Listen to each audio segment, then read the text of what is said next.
The morning of the beach day started like a promise I was foolish enough to believe.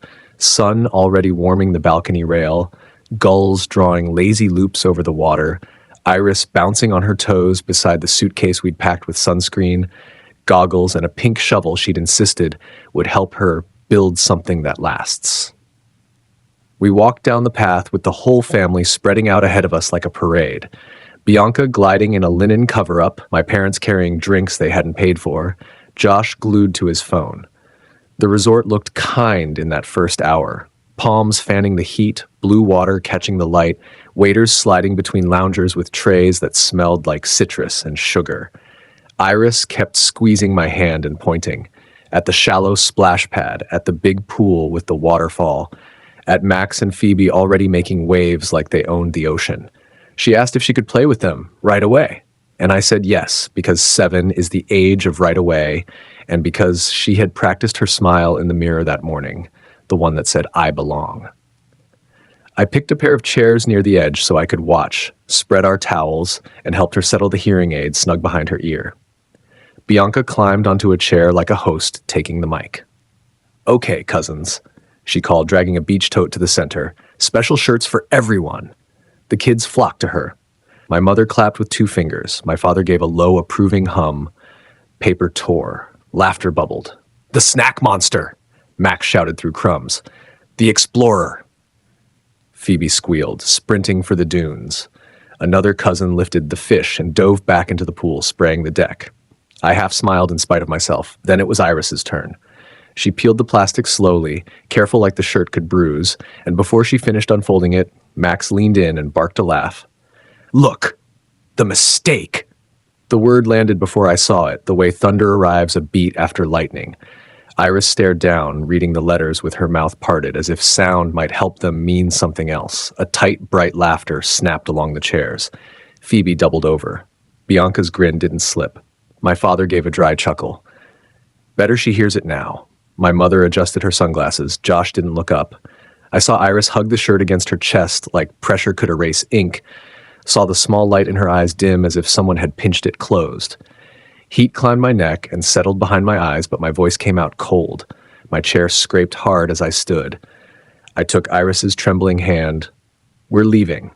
The word cut the laughter. Heads turned. Someone muttered, "Overreacting." Bianca rolled her eyes, a performance for the adults who prefer cruelty neat. We walked, past umbrellas, past clinking glasses, past the waiters who know not to intervene in family. Outside the gate, the air felt clean and new, sharp enough to keep me awake. Iris's cheeks were wet. She hadn't realized. I wiped them with my thumbs and tucked the damp hair behind her ear. She tried to say, "It's fine," but the word broke. I pulled her into my arms, and over her shoulder I could still see that shirt in my hand. White, soft, stupid, with a word that had always lived under our roof, finally printed in a font big enough to read. We drove back without music. The tires hummed a steady warning. At a red light, she whispered, "Can we just stay in our room tonight?" I said yes, and didn't tell her what I was thinking, that a room is not safety when the house teaches you what you're worth. I tucked her in, waited until her breathing evened, then sat alone at the kitchen table with a folder I had kept for years. Deeds, transfers, repair bills, every favor, that was really a price. I turned the pages in order from the first signature to the last receipt, and for the first time the story they told was simple. Tomorrow I would stop asking to be treated like I belonged. Tomorrow they would learn whose name the house knew. The next morning I woke up before sunrise and made the house quiet on purpose, moving like a guest, even though my name was on everything. And I laid the folder out on the table and put the pages in order from oldest to newest so I could follow the path I had walked without noticing the slope. First, the email from Bianca after her salon failed. Then the text from my mother asking if I could just sign for the mortgage, only a formality. Then the bank's approval with my credit score circled in blue. Then the closing statement with my signature neat and small at the bottom, while my parents posed for photos outside like it was their win. Then the first month of just groceries, the second month of split the utilities, the receipt for the new boiler I paid for because we're family, the text where my father said he'd square up later and never did. And in between those, The hospital bills with Iris's name at the top, NICU charges in tidy columns, the payment plan I set up at midnight between feeding alarms, and the late fees I swallowed when the boiler ate a whole paycheck. As I flipped each page, I could see the moment it turned from help to habit, and I pressed the corner of every paper into a neat stack so the story wouldn't try to wriggle away. At 7, I woke Iris, made oatmeal the way she likes it, checked her hearing aid battery, braided her hair, and walked her to school. And at the gate, I told her I'd handle the grown-up problem today and that she only had to be a kid. She nodded like she understood and ran to the line. I drove straight to the law office, a modest building with dusty ficus plants, and a receptionist who looked at the folder like she had seen too many of them. In the conference room, a man named Paul shook my hand and said to start from the beginning in simple words, so I did.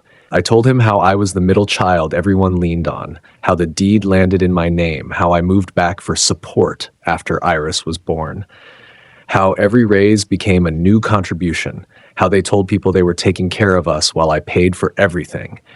And I slid the documents across one at a time so he could match each fact with proof.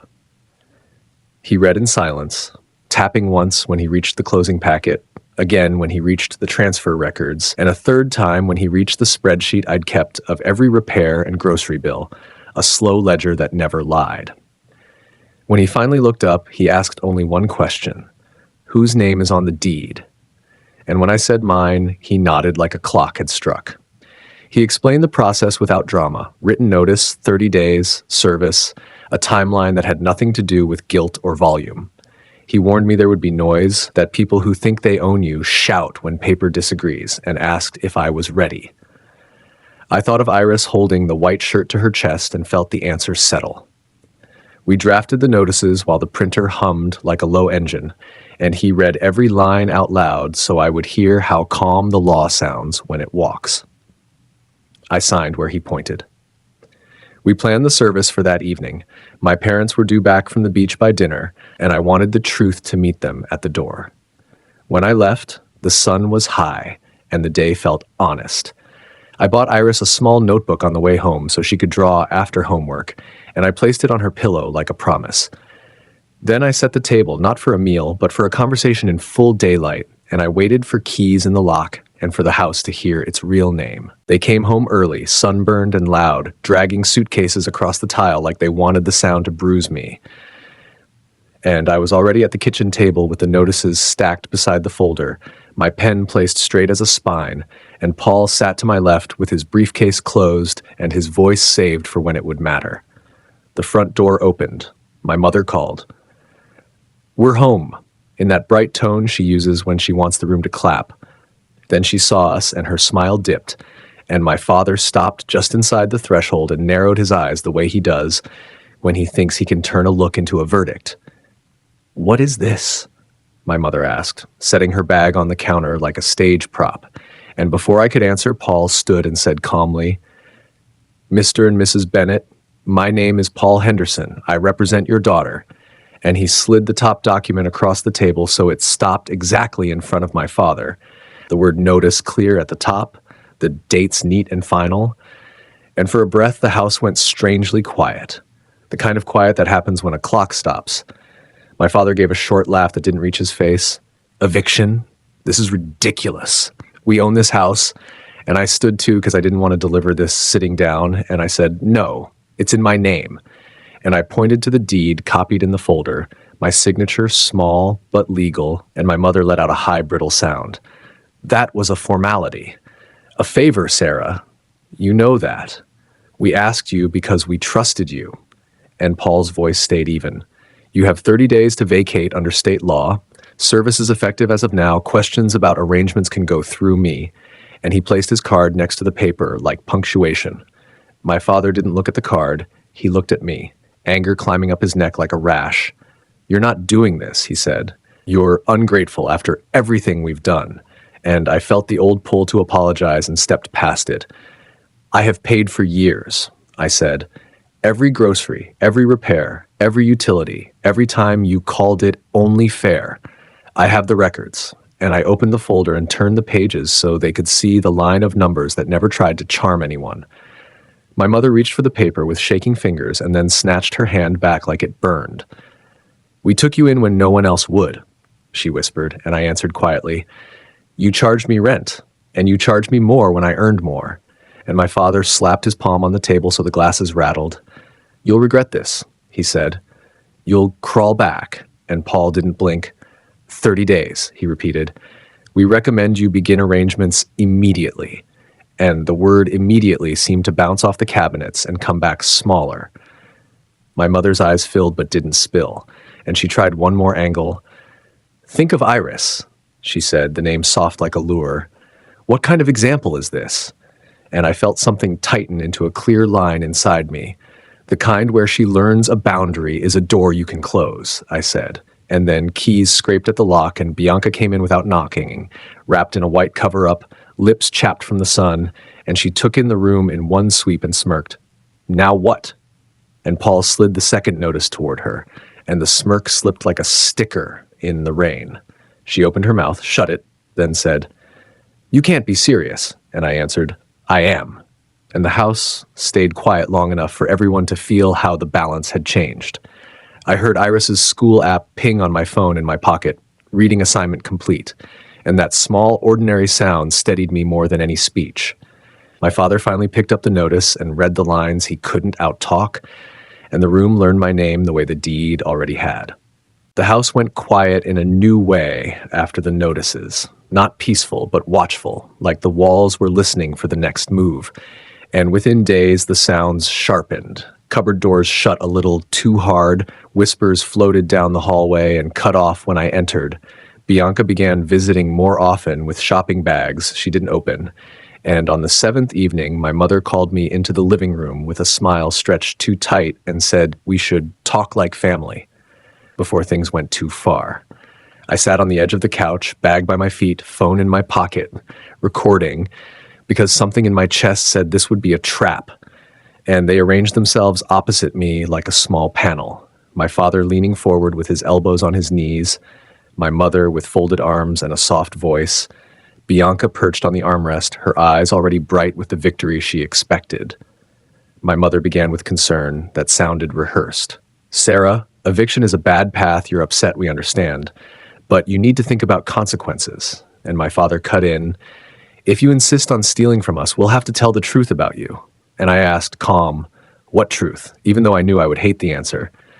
Bianca took it like a cue and said, almost cheerful, "CPS," then leaned back to watch me, and my mother rushed to dress it up as duty. "We have videos. You drink around Iris," which meant the clip of me taking one glass of wine at a barbecue while Iris played tag. And my father added, "We'll testify you leave her alone, that there are bruises." And Bianca said, 3 adult witnesses, independent, as if stacking lies in threes made them real. The room tilted for a second, not from fear, but from the way old habits try to stand, explain, plead, negotiate. But the recording in my pocket kept me steady, so I looked at each of them one by one and said, "We're done here." And I stood, went upstairs, told Iris to grab her backpack and bear, and we left the house without saying where, drove 10 minutes to a friend's spare room that smelled like clean detergent and lavender, and I sat on the edge of the unfamiliar bed watching Iris sleep while the red numbers of the alarm clock counted out a quiet I hadn't felt in years. The next morning, I walked into Paul's office with my phone and no small talk, set it on the desk, pressed play, and let their voices fill the room. When it ended, the silence had shape, and Paul's face lost its lawyer calm for a heartbeat, anger passing like a shadow. Then he said, "This is extortion and attempted false reporting." And he laid out the plan in crisp steps. We would confront them with the recording, warn them that any contact with CPS would send the file to the police first, and if they filed anyway, we would meet CPS with evidence in hand. That evening, we drove back, just me and Paul, to a kitchen that smelled like lemon cleaner and denial. My parents and Bianca were mid-conversation, sentences snapping shut when we walked in, and Paul didn't ask permission. He set my phone on the table, pressed play, and let their words expose themselves. My mother went pale halfway through. My father tried to swell his voice and found the room wouldn't carry it. Bianca's smirk softened, then slid away. When the audio ended, Paul said, level and slow, Any call to CPS, any message, any report, and this goes to the police. Blackmail, extortion, false statements, and the list landed heavier than a shout. My father slammed his palm on the wood and said I was stealing. And I said, "No, I'm done letting you steal." And my mother whispered, "You're tearing this family apart." And I answered, "You did that when you put the mistake on a shirt." And then there was just the sound of the refrigerator motor and the small click when the air conditioner kicked in. Ordinary noises returning like the house had taken a breath after holding it too long. Paul repeated, 30 days. Tapped the notices once and we left without slamming the door, because the door already knew which side it was on. They moved out on the 30th day just after noon, sun high and unforgiving, Bianca loading boxes into a borrowed SUV while my father gripped a suitcase like it could argue for him, and my mother carried framed photos that never included me unless I was holding someone else's coat. They didn't say goodbye, which was a relief because goodbyes invite revision, and I needed the day to stay honest. When the door shut behind them, the house made a small sound I hadn't heard before, a click like a jaw unclenching. I changed the locks with a new deadbolt I'd bought the week before, vacuumed the hallway where their grit lingered, and opened every window until the stale air drifted out with the last of their voices. I walked room to room and gathered the leftovers they'd forget, a stack of mail addressed to me but opened by them, old beauty product boxes Bianca had stored in the linen closet, a chipped mug my father liked to slam on the counter, packed it into a single cardboard box, taped it closed, and set it on the porch with a note that said, "Pick up by Friday." Then I took Iris to school and told her the move-out was finished, that tonight would be quiet. She squeezed my hand and asked if we could order noodles, and that ordinary request felt like the right size for the new life. Back home, I called the utility companies to remove redundant accounts, scheduled a locksmith to rekey the back door, and emailed Paul to confirm service completion and to ask about next steps. He replied with a short line, "File this for your records," and an attachment that closed the loop. I pulled the old folder from the drawer one last time, slid the eviction proofs behind the deed, and wrote a date on the tab so I'd know when the fog ended. Over the next 2 weeks, I did a different kind of repair. Patched the dents in the drywall where doors had hit too hard, painted the kitchen a clean, soft white, pulled the humming, failing fridge out and installed felt pads so it wouldn't rattle the cabinets, and added a narrow shelf by the front door at Iris's height for her hearing aid case, and a small bowl for the shells she likes to bring home. Our routines shifted without fanfare. Mornings got slower, breakfast stayed warm long enough to be eaten, and the house wasn't a maze of permission anymore. CPS never called. The recording had done its quiet work like a sign hung on a fence. "Do not trespass. Evidence inside." On a Saturday, I took Iris back to the beach. Just us. Same sky, different air. She wrote her name in the wet sand and pressed shells into each letter.